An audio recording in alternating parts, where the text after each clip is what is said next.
Dy fjalë për të ashtu quajturin poet Daud Gumeni, që nuk lë rast pa dalë në ekran pa folur dhe pa komentuar Adriatik Lapajn.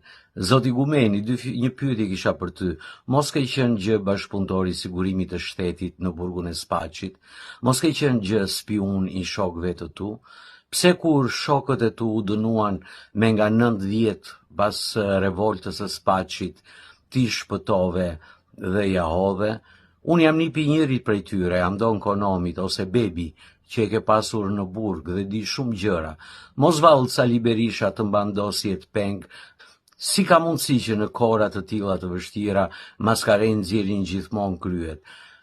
Dëgjoni se çfarë thot. Të dalë këtu me mua, thot një Derzia Punzik. E thot fjalën e fundit të parë. Të dalë këtu me mua kryeministri do ta bëj copa, thot, po nuk del nga Afrika, i shpjegat. Ku të dalë, çka ke ti si alternativë? Qa do të i thua, shëndi, pse qa thua popullit të? Nëse ka një njeri që ka të drejtën morale dhe kurajën për të kërkuar debat me Edi Ramën është Adriatik Lapaj, sepse ai ka bërë këto debate.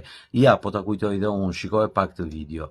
Churchilli thot, kush nuk mendim nuk ndryshojnë vetëm budallëj. Po, thot dhe një tjetër Churchilli. Churchilli thot dhe që nuk kam para si politikan që konsumon gërnjeshtra dhe është bërë me dhimbje stomaku. Ja, pra që pas ka bërë debat me kryeministrin Rama dhe ka të gjithë të drejtën morale, sidomos tani që është fushat elektorale, po ty nuk të pëlqen, sepse ti ke qëllimet e tua.